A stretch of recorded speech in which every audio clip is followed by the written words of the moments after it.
Assalamualaikum warahmatullahi wabarakatuh. Bismillahirrahmanirrahim. Alhamdulillahirabbil alamin wa bihi nasta'in ala umuri dunya waddin. Wassalatu wassalamu ala asyrafil anbiya'i wal mursalin sayyidina wa maulana Muhammadin wa ala alihi wa ashabihi ajma'in. Subhanaka la ilma lana illa ma 'allamtana innaka antal alimul hakim wa tub 'alaina innaka antat tawwabur rahim wa la hawla wa la quwwata illa billahil 'aliyyil 'azim.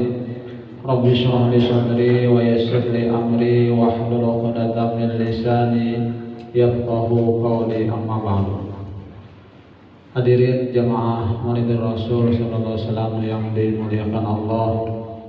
Pertama-tama terlebih dulu marilah kita sama-sama memanjatkan puja dan syukur kita kehadirat Allah Subhanahu wa taala, karena dengan nikmat rahmat, karunia, taufik dan hidayahnya jualan sehingga kita pada malam hari ini kembali kita dapat berkumpul bersilaturahmi, karena bersama-sama kita bersalawat kepada Nabi kita Muhammad sallallahu alaihi wasallam.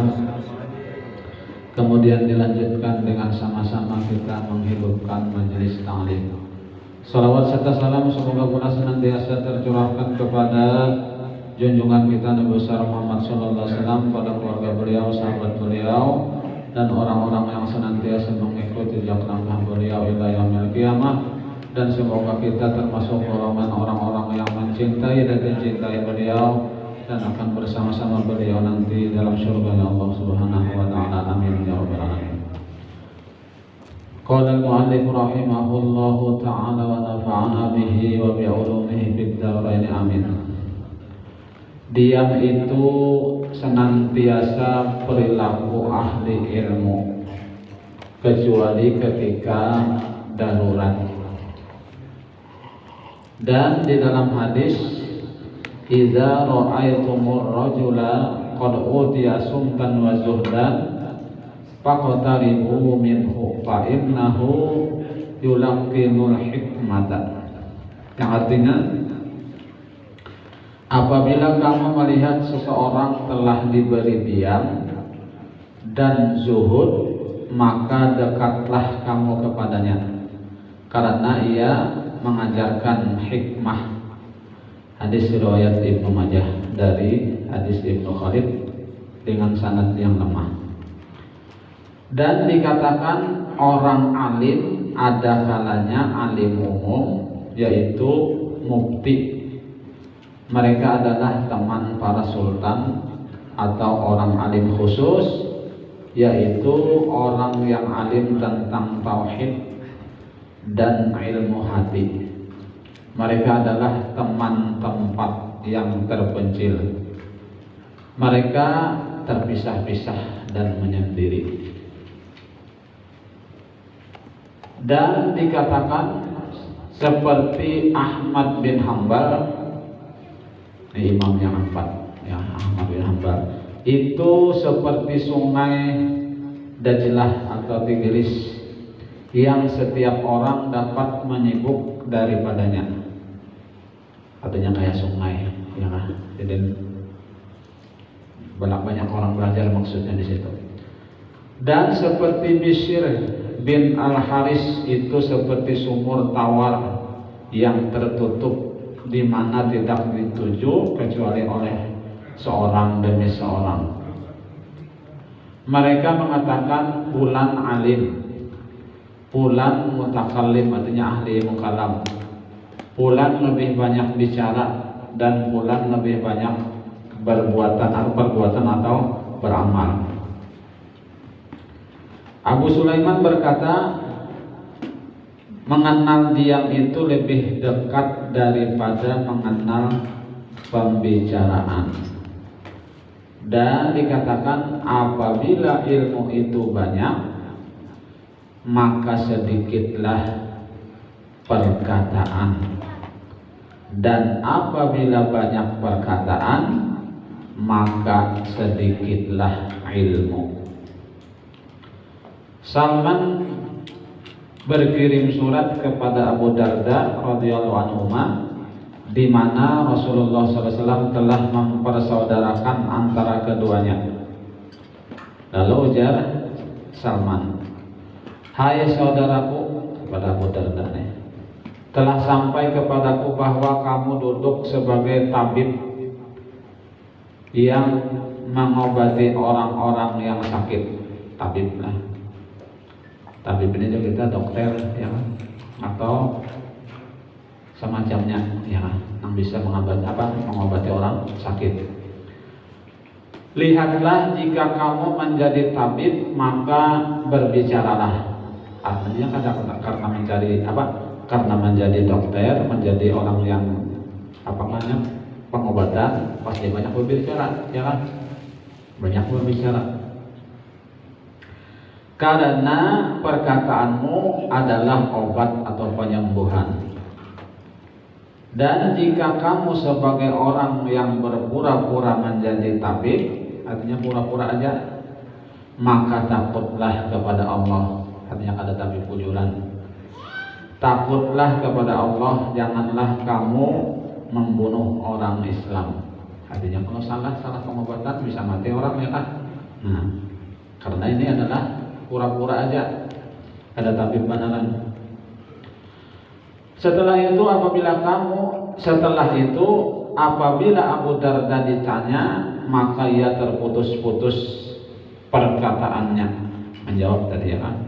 Anas radhiyallahu anhu apabila ditanya, maka ia menjawab, "Bertanyalah kepada Maula atau Tuan kami Hasan." Ibnu Abbas radhiyallahu anhu apabila ditanya, maka ia menjawab, "Bertanyalah kepada Harisah bin Zaid." Sedangkan Ibnu Umar radhiyallahu anhu selalu berkata, "Bertanyalah kepada Sa'id bin Al-Musayyab ya kan, Sa'id bin Al-Musayyab." Dan dihikayatkan bahwasanya seorang sahabat meriwayatkan 20 hadis di hadapan Hasan. Lalu ia ditanya tentang tafsirnya, maka ia menjawab, "Saya tidak mempunyai kecuali apa yang saya riwayatkan." Maka Hasan mulai menafsirkan hadis demi hadis. Maka mereka kagum terhadap baiknya penafsiran itu dan lafalnya. Lalu seorang sahabat itu mengambil segenggam kerikil dan melempar mereka dengannya itu, seraya berkata, "Kamu bertanya kepadaku tentang ilmu ini, padahal orang pandai ini di hadapanmu." Kemudian orang tersebut lebih banyak perhatiannya kepada ilmu batin, mengawasi hati ya, mengenal dan memenuhi jalan akhirat, menempuh jalan akhirat, dan membenarkan harapan tentang terbukanya hal itu dari mujahadah atau berjuang melawan hawa nafsu dalam rangka mendekatkan diri kepada Allah, dan muraqabah atau mengawasi hati. Ini tanda orang ilmu akhirat yang berikutnya. Sesungguhnya mujahadah itu menyampaikan kepada musyahadah. Musyahadah itu maksudnya menyaksikan kemahabesaran Allah Ta'ala dengan pandangan batin, dan detail-detail ilmu hati yang dengannya terpancarlah sumber-sumber hikmah dari hati, ilham dan sumber keterbukaan. Berapa banyak orang yang belajar, yang lama belajarnya dan tidak mampu untuk melampaui apa yang didengarnya dengan satu kata pun. Dan berapa banyak orang yang membatasi diri, artinya kadang mau bergaul, pada apa yang penting dalam belajar, menyempurnakan amal dan mengawasi hati, maka Allah membukakan baginya dari hikmah yang lembut-lembut sesuatu yang akal-akal orang berpikir itu bingung padanya. Oleh karena itu Nabi SAW bersabda, man amila bima alima warasahullahu ilma ma lam ya'lam. Yang artinya barang siapa yang mengamalkan apa yang ia ketahui, maka Allah memberikan ilmu apa yang tidak ia ketahui. Nah, jadi apabila kita mendapatkan ilmu, ya berusaha kita untuk mengamalkan ilmu tersebut, ya kan? Walaupun sekali barang ya kan dalam seumur hidup. Nah, kita sampai sini dulu yang dapat disampaikan, mudah-mudahan sedikit banyak ada manfaatnya. Mudah-mudahan Allah SWT mengampuni segala dosa-dosa kita, dosa orang tua kita, guru-guru kita, tentang kaum muslimin dan muslimat, dan mudah-mudahan Allah SWT mengabulkan hajat kita, baik hajat dunia ataupun hajat akhirat, dan mudah-mudahan Allah SWT menyudahi umur kita dalam keadaan husnul khatimah, amin ya rabbal alamin. Demikian yang dapat disampaikan, mohon maaf bila ada kekurangan dan kekeliruan. Wabillahi taufiq wal hidayah. Assalamualaikum warahmatullahi wabarakatuh.